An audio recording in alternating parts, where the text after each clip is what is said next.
इस वीडियो में आज हम internal and external economies in production unit के बारे में जानेंगे।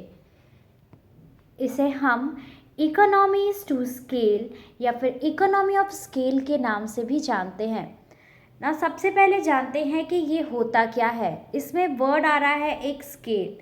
स्केल से ही आप थोड़ा क्लियर करिए कि स्केल किस काम के लिए यूज़ होता है। मेजरमेंट के लिए, यानी साइज़ के लिए, साइज़ नापने के लिए। यानी स्केल की चर्चा हम तब करते हैं जब साइज़ की चर्चा हो रही हो, जब किसी की मेजरमेंट, किसी चीज़ की मेजरमेंट की चर्चा हो रही हो।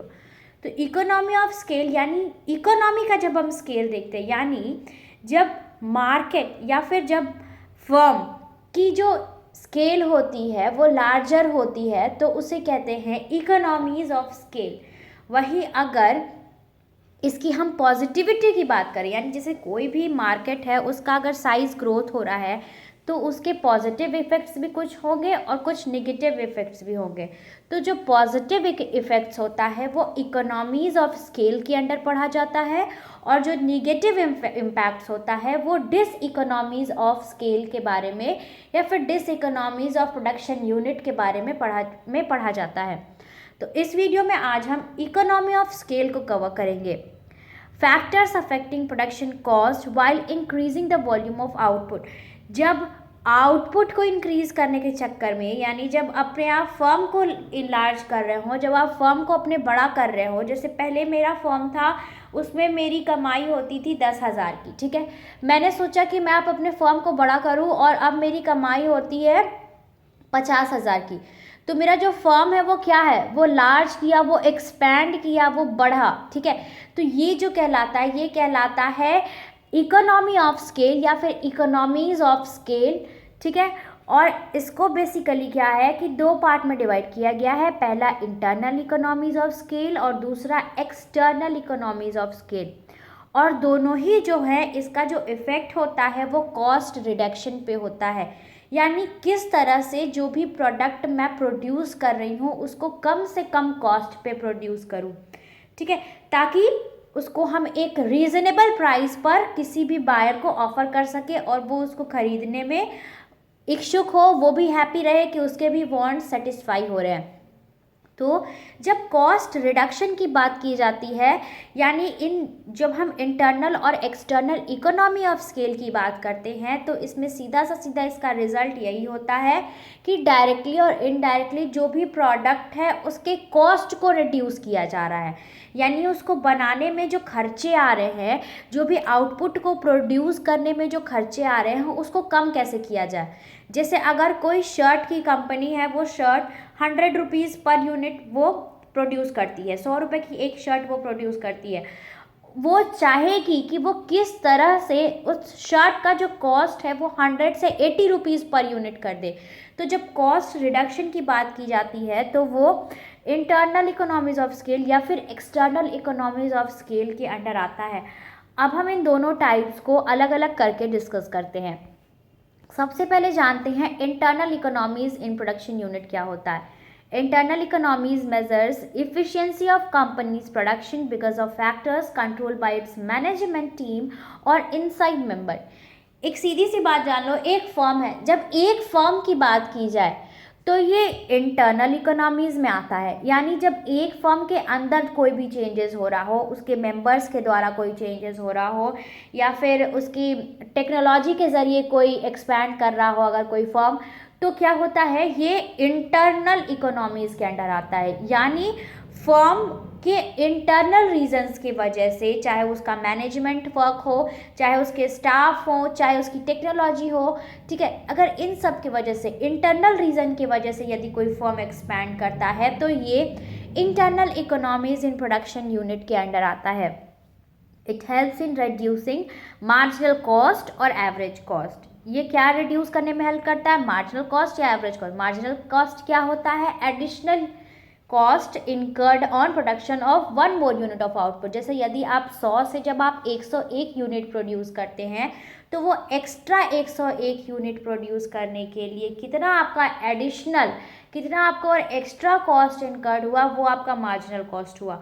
और एवरेज कॉस्ट क्या होता है? पर यूनिट कॉस्ट, यानी एक यूनिट को प्रोड्यूस करने में आपका क्या कॉस्ट लग रहा है, ये एवरेज कॉस्ट के अंडर आता है। तो जब एक फर्म की बात की जाए, जब एक फर्म एक्सपैंड करता है, अपना वॉल्यूम बढ़ाता है आउटपुट का, अपना सेल बढ़ाता है, तो वो जिन रीज़न से अपना सेल बढ़ाता है वो इंटरनल इकोनॉमीज़ के अंडर आता है। It brings maximum productivity and efficiency. और इस तरह से जो इंटरनल इकोनॉमीज़ के कारण क्या होता है, जो भी उस फर्म की जो एफिशिएंसी होती है या फिर जो भी प्रोडक्टिविटी होती है वो मैक्सिमम हो जाती है। यानी जितने भी अच्छे तरीके से वो फर्म काम कर सकता है वो उतनी अच्छी तरीके से फर्म काम करता है, बिना किसी वेस्टेज के, बिना भी रिसोर्स को वेस्ट किए, उसकी बर्बादी किए। तो इस तरह से जब एक फर्म की बात की जाए तो internal economies in production unit कहलाता है।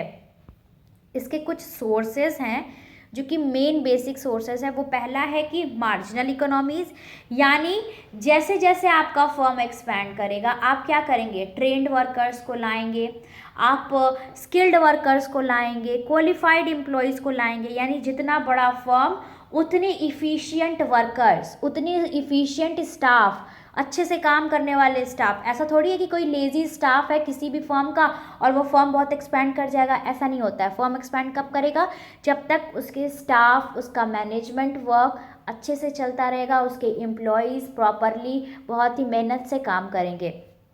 नेक्स्ट जो है वो है फाइनेंशियल इकोनॉमीज़। जितना बड़ा फर्म उतने सारे उसके पास ऑप्शंस फंड रेज करने के या कैपिटल रेज करने के। एक बड़े फर्म को ईजिली शेयर्स भी इशू कर दिए जाते हैं, ईजिली बायर्स परचेज भी उनके शेयर्स कर लेते हैं। ठीक है, तो जितना बड़ा फर्म उतनी अच्छी उसकी रेप्यूटेशन, उसको स्टॉक मार्केट में भी तुरंत जगह मिल जाती है, बैंक से लोन भी तुरंत मिल जाता है, जिस वजह से उनका जो फाइनेंशियल इकोनॉमीज़ होता है या फिर फाइनेंशियल जो भी इशू होता है वो बहुत ही ईजिली सॉल्व हो जाता है। जितना बड़ा नाम, जितना बड़ा फर्म, उतना ही अच्छा फाइनेंशियल इकोनॉमी। नेक्स्ट है इकोनॉमी ऑफ इन्वेंट्री। इसमें भी यही होता है, जितना बड़ा फर्म रहेगा, जितना लंबा या फिर सॉरी जितना बड़ा, जितना अच्छा फर्म रहेगा उतनी अच्छी उसकी स्टॉक रहेगी, उतना ज़्यादा वो स्टॉक करके रखेगा, उतना ज़्यादा वो अपने प्रोडक्ट्स की इन्वेंट्री बना करके रखेगा। नेक्स्ट है टेक्निकल इकोनॉमीज़। जितनी अच्छी टेक्नोलॉजी, किसी भी फर्म की जितनी अच्छी टेक्नोलॉजी रहेगी उसका फर्म उतना ज़्यादा एक्सपैंड करेगा। ठीक है, जैसे अगर किसी फर्म में कोई अगर शर्ट बनाने का फर्म है तो वहाँ पहले 2 मशीन्स हुआ करती थी, अब 10 मशीन्स हो गई शर्ट बनाने की। तो क्या होगा, फर्म एक्सपैंड किया ना, 2 से 10 मशीन आ गई, उसका आउटपुट बढ़ेगा। 2 मशीन्स पहले यदि मान लो पर डे 1000 शर्ट्स बनाती थी तो अब 10 मशीन्स और ज़्यादा क्रिएट करेंगी। ठीक है, पहले अगर 200 यूनिट शर्ट बन रहा था तो अब 1000 यूनिट शर्ट बनेगा। तो इस तरह से क्या होता है कि जैसे मशीन की संख्या बढ़ा दी गई तो फर्म क्या होगा, ज़्यादा ऑपरेट करेगा, उसके प्रोडक्शन ज़्यादा होगा, उसका आउटपुट ज़्यादा होगा। तो जितना अच्छा टेक्नोलॉजी, जितनी ज़्यादा टेक्नोलॉजी उतना ही अच्छा फर्म एक्सपैंड करेगा। नेक्स्ट है मार्केटिंग। जितना बड़ा फर्म उतनी अच्छी उसकी मार्केटिंग। कई बार तो ऐसा होता है कि जैसे अगर कोई फर्म है या फिर अगर कोई ऐसी कंपनी है जिसका नाम बहुत अच्छा है मार्केट में, तो उसको कई बार ज़्यादा मार्केटिंग पे या फिर ज़्यादा एडवर्टीजमेंट पे खर्च करने की भी ज़रूरत नहीं पड़ती है। लेकिन वही अगर कोई स्मॉल फर्म है, कोई छोटा फर्म है, कोई किसी ने नई शुरुआत की है, तो उसको क्या, उसको ज़्यादा से ज़्यादा मार्केटिंग और एडवर्टीजमेंट पे खर्च करना पड़ता है। तो इस तरह से हम कह सकते हैं जितना बड़ा फर्म, जितना एक्सपैंड आपका फर्म करेगा, आपका मार्केटिंग और आपका एडवर्टाइजिंग का खर्च भी बढ़ेगा, या फिर आपका जितना अच्छा फर्म उतनी अच्छी मार्केटिंग और एडवर्टाइजिंग आपको कम से कम करनी होगी। ठीक है, तो इस तरह से ये जो कुछ सोर्सेज हैं ये होते हैं इंटरनल इकोनॉमीज़ के सोर्सेज, यानी किस तरह से कौन कौन से फैक्टर्स के ज़रिए इंटरनल इकोनॉमी एक फर्म को एक्सपेंड करने में, उसके आउटपुट को बढ़ाने में, उसके प्रोडक्शन यूनिट को बढ़ाने में हेल्प करती है। अब हम आ जाते हैं एक्सटर्नल इकोनॉमीज़ पे।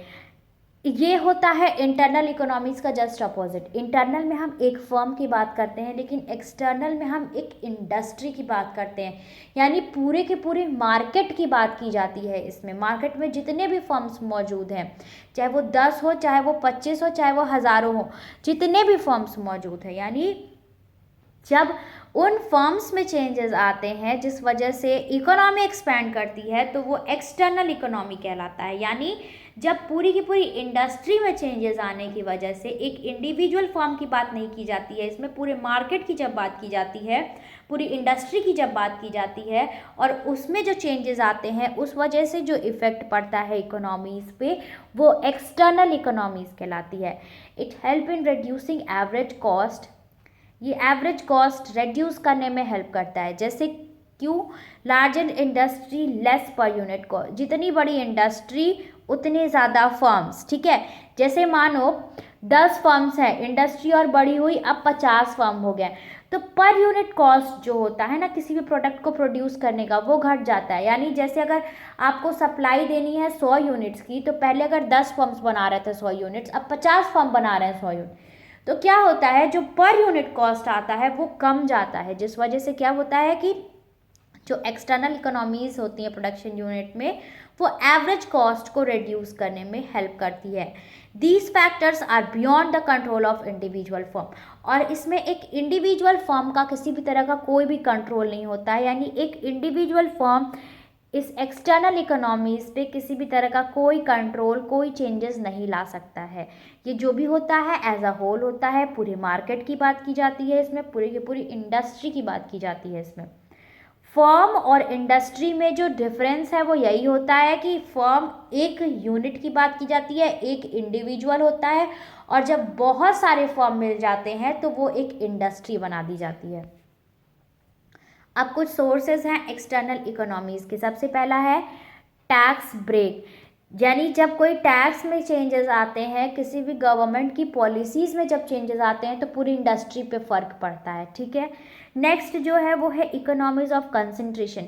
जब सारी इकोनॉमी जब सारे फर्म्स एक साथ जब कंसंट्रेट कर जाते हैं, एक साथ जब मिल जाते हैं, तो वो बहुत ही अच्छे से एक्सपैंड करते हैं। यानी जब सारे फर्म्स एक साथ कोऑपरेट करके चलते हैं, जो प्राइस डिफरेंशिएशन होता है, यानी हर फर्म की अलग अलग जब प्राइस चार्जेस होती हैं उसको जब हटा दिया जाता है, सब एक साथ आ जाते हैं, तो क्या होता है, इकोनॉमीज जो होती है वो और अच्छी तरीके से एक्सपैंड करती है। इकोनॉमीज ऑफ इंफॉर्मेशन, जब सारे फर्म्स इकट्ठे होंगे तो क्या होगा, उनको इन्फॉर्मेशन रहेगी अच्छे से, ठीक है, तो उनको प्रोडक्ट के बारे में नॉलेज बढ़ेगी, उनकी प्रोडक्ट प्राइसिंग के बारे में नॉलेज बढ़ेगी, जिस वजह से इकोनॉमीज़ जो होगी वो बहुत ही अच्छी तरीके से एक्सपैंड करेगी। नेक्स्ट जो है वो है इकोनॉमीज ऑफ इनोवेशन। जब सारे फर्म इकट्ठे हो जाएंगे, जब एक इंडस्ट्री की बात की जाए, तो जितनी भी नई इनोवेशंस आएंगी वो सारी इंडस्ट्री उसको अडॉप्ट कर पाएगी, पूरी की पूरी इंडस्ट्री उसको अडॉप्ट कर पाएगी, जिस वजह से पूरे के पूरी इंडस्ट्री का एक्सपैंड होगा, पूरी की पूरी एक इंडस्ट्री का एक्सपेंशन होगा, सबके सब ग्रोथ करेंगे, सबकी सब इंडस्ट्री अच्छा प्रॉफिट कमाएगी, और इस तरह से प्रोडक्शन जो यूनिट है हमारा वो इंक्रीज़ करेगा। सो इस तरह से इस वीडियो में मैंने आपको इंटरनल और एक्सटर्नल इकोनॉमीज़ के बारे में बताया। आई होप आपको इस वीडियो से थोड़ी सी इन्फॉर्मेशन ज़रूर मिली होगी, और अगर आपको ये वीडियो थोड़ी सी भी पसंद आई हो तो प्लीज़ इस वीडियो को लाइक करिए, मेरे चैनल को सब्सक्राइब करिए। Thank you.